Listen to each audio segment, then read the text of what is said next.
just needs to end. This community's been living with this for years and years and years. We're going all the way back to, what, 2011 when she was missing originally? April 13 of 2011, 6 years. So that's a long time, and it's horrible to live through anything like this. It's probably more horrible for a community to live through it for this long. We all understand that. But the question now isn't so much what happened to Holly Bobo as it is whether or not this defendant is getting a fair trial. Now, I know that they're so tightly woven together that it's impossible to unwind them. But is there a sense there locally that people are treating this defendant with his constitutional presumption of innocence, or is this one of these places where everybody's been talking about this for 6 years and they're just ready to lock this guy up and throw away the key? I think it's a little of both. It depends on where you're at. The closer you get to Decatur County, for the most part, they're ready to lock him up and throw away the key. As you get to the outlying areas, the more of the let's give him a fair trial, let's be open-minded comes into play. Has there been any backlash at the investigators, the prosecutor, anyone who's handled the investigation or the prosecution? Over the past few days, there seems to be a strong backlash at the Tennessee Bureau of Investigation over the way it was handled. Why is that? As a lot of people who's been watching the trial knows, the former lead agent, Terry Britt, he testified that he became solely focused on Terry Dykes. He became so focused on an individual with the last name of Britt, and he just did not do his due diligence on the four that are involved in this case. So it's more of a backlash that he should have been investigating the four defendants who ultimately have faced charges, and not a backlash that he should have been investigating other suspects? Yes, the backlash is that they knew the Tennessee Highway Patrol had already been to Zach Adams in 3 or 4 days and had been looking at different things, and that this agent and the Tennessee Bureau of Investigation spent most of their resources going in a complete different direction.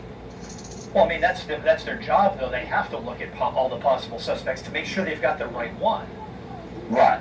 And I think the backlash comes from the fact that they didn't check out the alibis properly of these four. If they had done that, they would have saw that it was falling apart.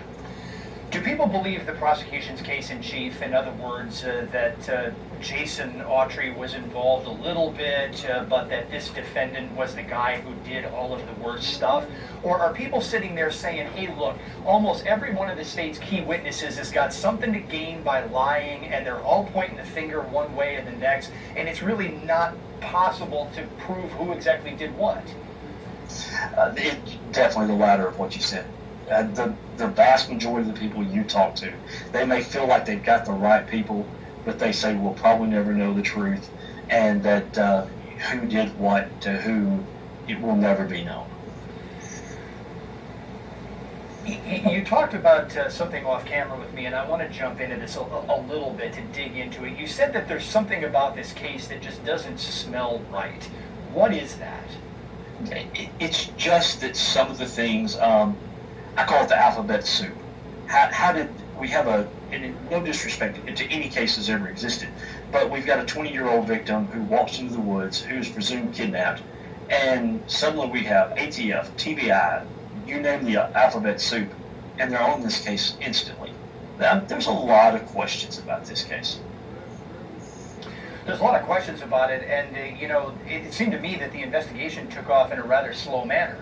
You've got the initial responding up the 911 center or whatever the public safety building is, and fax a request for cell phone information. In most places, this happens instantaneously.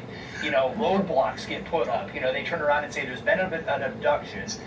We know that there's a certain circumference here. We got to deal with it. We've got to get cell phone records with immediate access, and we've got to jump in on it right away. So some of the backlash you talked about with the TBI doesn't necessarily surprise me, but we're talking about things that just don't smell right with all this, in your phrase, alphabet soup of agencies. We're talking about some other thing here. What's up with this? The defendant having to move in with a friend of the Bobo families who was also a retired police officer.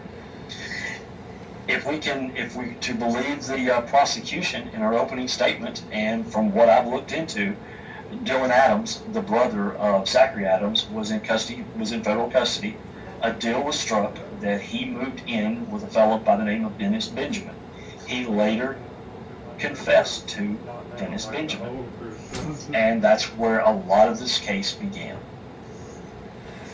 Well, that's another interesting wrinkle that I have not come across in my research, but it raises questions as to exactly what's going on here. I mean, is this an impartial investigation? Is the confession good? You know, how did the whole thing play out?